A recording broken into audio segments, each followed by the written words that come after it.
black male order bride was rejected for her color until everything changed when a millionaire farmer saw her as his perfect match.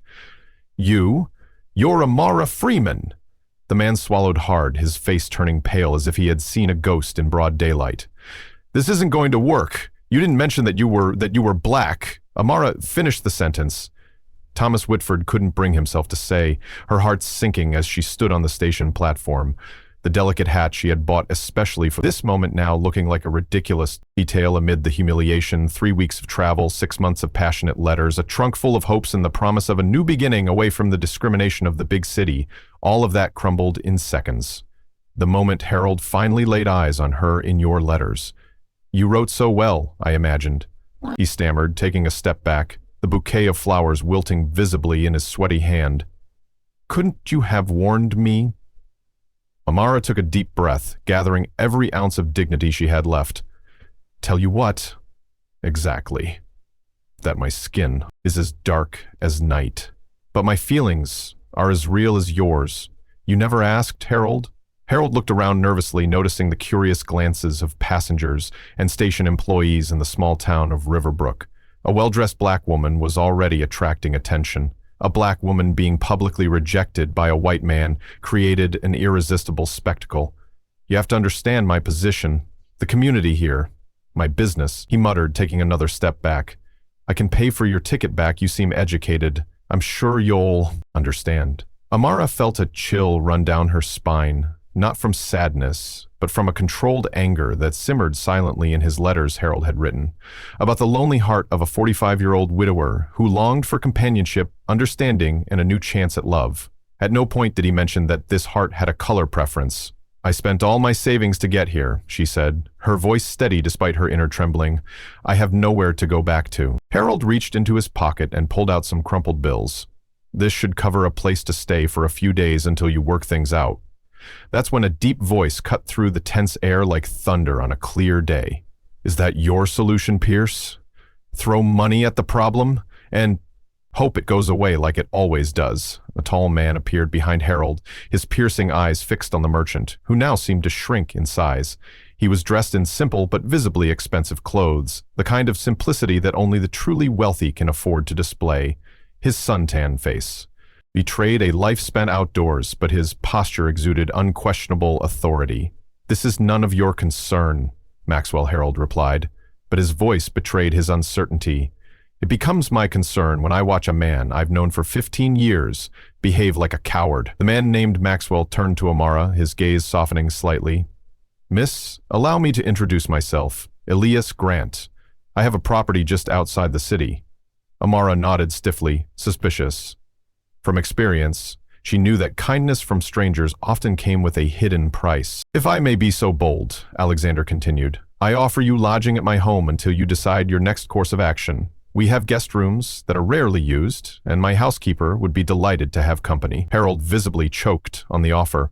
Maxwell, you can't be serious. What will people say? Alexander smiled, a cold smile that didn't reach his eyes. The same people who do business with me every day, the same people who depend on my land for their livelihood. I'm curious to hear what they would say, Harold pawed, even more understanding the implied message. Elias Grant wasn't just a farmer. He was the farmer owner of half the productive land in the region.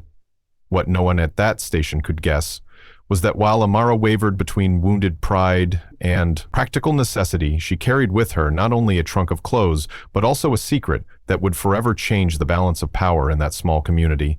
A secret that would make Thomas Whitford bitterly regret the day he decided that skin color determined a person's worth. If this story of prejudice and dignity touched your heart, don't forget to subscribe to the channel to find out how a humiliating rejection would become the catalyst for a turnaround that no one would ever forget. The Maxwell estate was not just a farm on the outskirts, as its owner had modestly described it.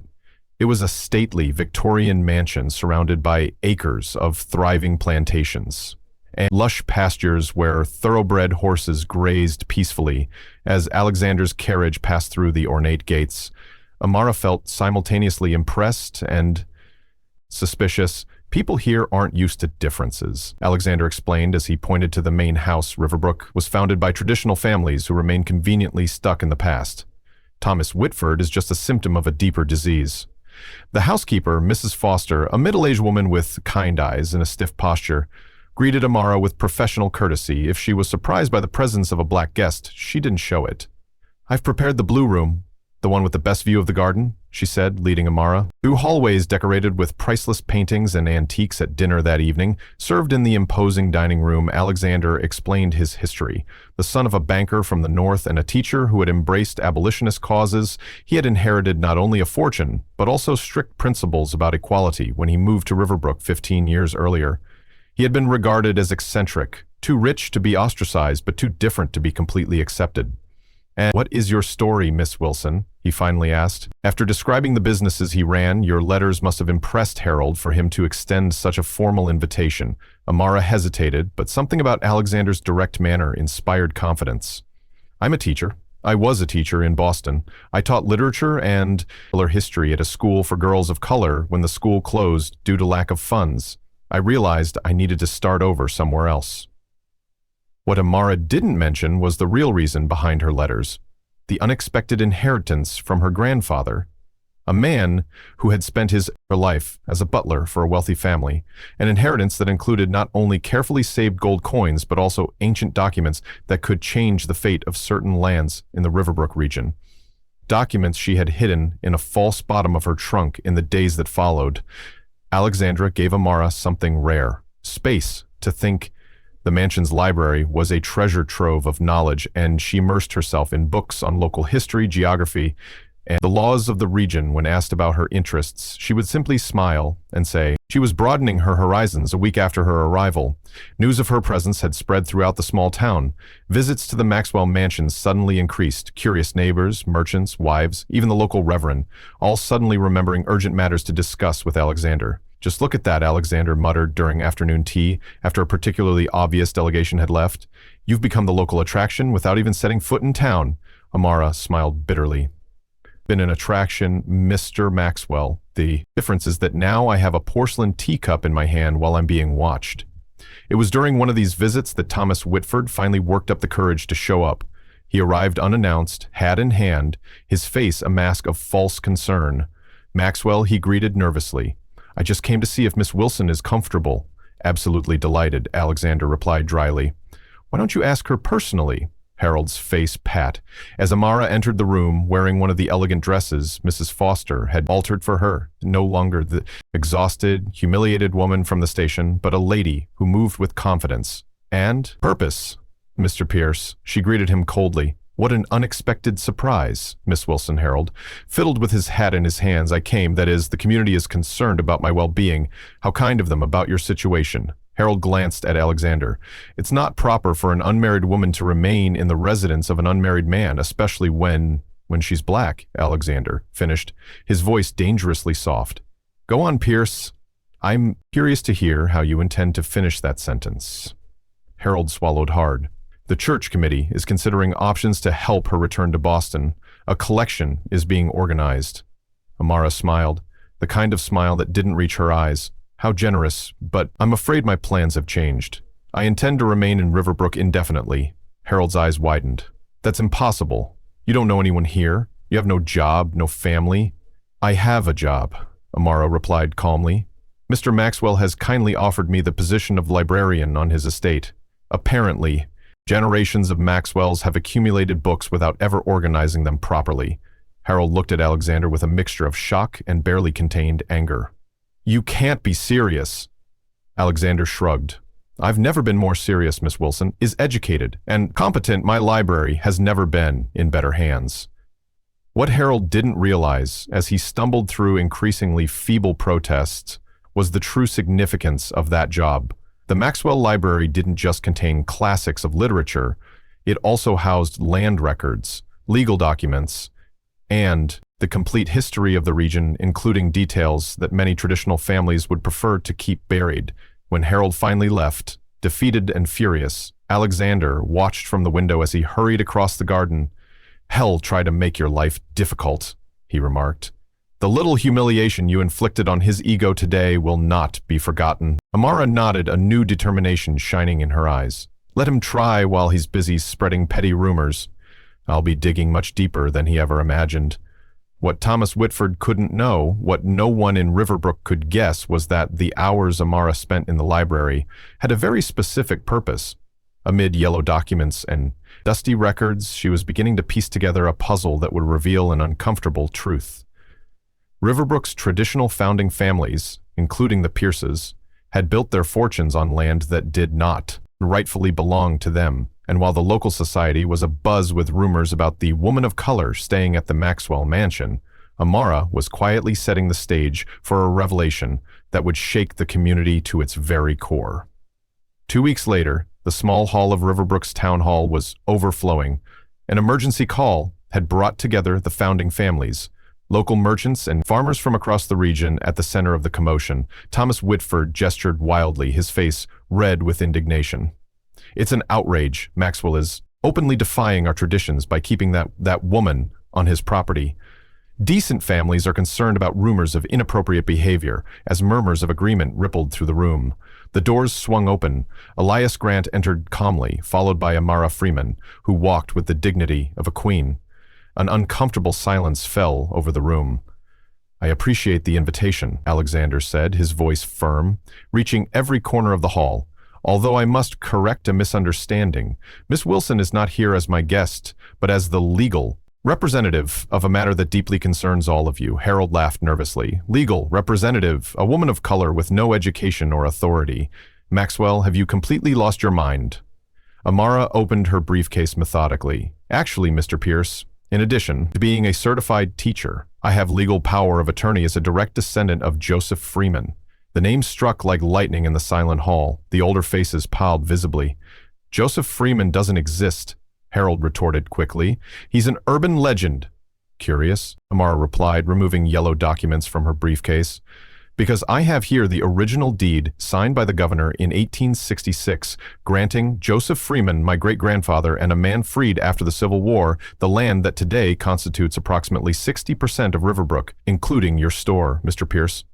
Judge Thornton adjusted his glasses to examine the documents Amara now presented. This looks authentic. It's a forgery," Harold shouted, but his voice trembled. "The supporting records are here," Amara continued unperturbed, "including the account of how Joseph Freeman was forced to flee after attempted lynchings in 1870, and how the founding families divided his land among themselves, forming what they called the Riverbrook Property Committee." Alexander then spoke. "The Maxwell Library keeps copies of all land records in the region. Curious how the specific 1870 to 1872 session was missing until Miss Wilson found cross-references in other documents." Reverend Miller, an elderly man, bowed his head. "My father mentioned that story. He said it was a sin buried deep. We're not here to punish the descendants for the sins of their ancestors," Amara declared. "I'm proposing a deal. The creation of a community foundation that benefits all citizens of Riverbrook, especially for education and affordable housing." Thomas Whitford laughed nervously. "That's absurd. No one will believe this charade."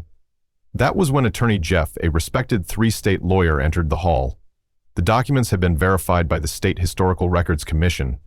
"They are authentic, and I am pleased to inform you that the lawsuit has been formally filed." The hall erupted in raised voices. Amid the confusion, Harold lunged furiously toward Amara. "You planned this from the beginning," he hissed. "That's what you were hiding in your letters." Amara remained calm. "No, Mr. Pierce. In the letters, I was just a lonely woman seeking companionship. It was your immediate rejection of me when you saw me that made me realize what kind of man you really were. The kind of man who would judge my great-grandfather for the same reason you judge me, solely because of the color of our skin." "You're going to ruin us," he muttered. "Pale, no," she replied softly. "I'm going to right a historical wrong in the fairest way possible for everyone. The difference between us, Mr. Pierce, is that I've faced discrimination my entire life, and yet I don't wish anyone to lose their home. Not even you." As Thomas Whitford collapsed into a chair, defeated, the city council withdrew to deliberate on Amara's proposal. Alexander approached her, admiration evident in his gaze. "You could have demanded everything," he said softly, "and made myself just like those who stole from my great-grandfather." She replied, "Justice isn't revenge, Alexander. It's restoration." What no one in that room could imagine as they watched the woman they had rejected and underestimated was that the true transformation of Riverbrook was just beginning. The message that would echo through the corridors of power for generations to come would not be about a woman who came to destroy, but about one who, even when wounded, chose to rebuild, with dignity and vision. And while Thomas Whitford faced the ruin of his reputation, Amara Freeman and Elias Grant exchanged a look that held promises far beyond land and documents, a look that spoke of a future where belonging would no longer be a matter of color, but of character. 6 months after that historic meeting at City Hall, Riverbrook had been transformed. The Freeman Foundation, established with funds recovered from historical injustice, was already funding scholarships for disadvantaged youth and community improvement projects. At the center of this transformation was Amara, not as a vengeful figure, but as a visionary who saw beyond the pain. Thomas Whitford's former store now housed Riverbrook's first public library, ironically, a place where forgotten stories could finally be told. Harold himself had left town weeks after the revelation, selling his properties for a fraction of their value, and, leaving without saying goodbye, rumor had it that he was working as a clerk in a neighboring town. His pride is diminished. As his bank account, you could have destroyed him completely, Alexander remarked one fall afternoon as they strolled through the gardens of her estate. Now, partially converted into a cultural center, most people would have demanded every last penny. Amara smiled, watching children playing on lawns that had once been the exclusive territory of the elite. Revenge would have given me satisfaction for a day. This, she gestured to the space around her, would give us satisfaction for generations.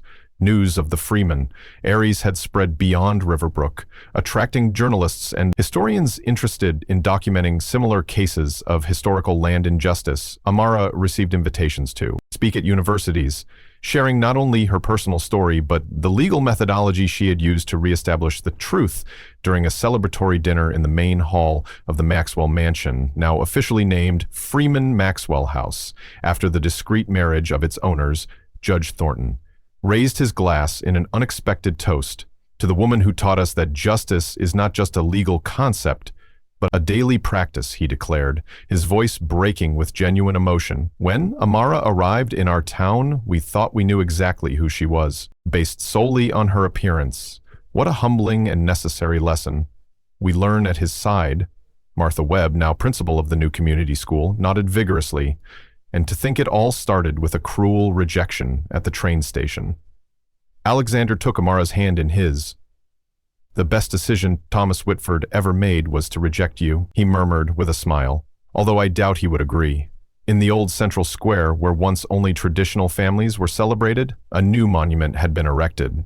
Not a grand statue, but a simple bronze plaque telling the story of Joseph Freeman, and how his unjustly taken land had finally returned to its purpose of serving the entire community as night fell over Riverbrook.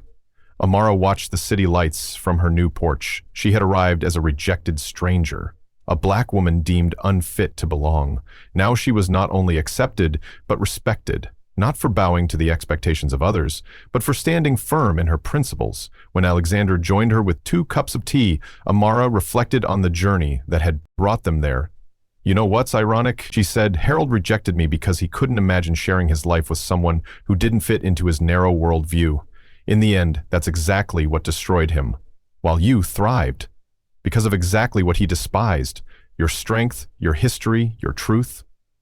Alexander added the lesson Riverbrook learned, and one that would echo for generations, was simple but profound. When we judge someone based on superficial characteristics, we not only deny their humanity, we blind ourselves to the extraordinary value they could bring to our lives. And as Amara Freeman Maxwell watched the moon rise over the city that had once rejected her, she knew that true revenge had never been about punishing Thomas Whitford. It was about building something so beautiful, fair, and lasting that his rejection would become nothing more than a footnote in the much larger story that was being written. If this story of overcoming prejudice and achieving justice with dignity touched your heart, don't forget to subscribe to the channel for more inspiring stories that remind us that our differences are not obstacles, but sources of strength that can transform entire communities into peace.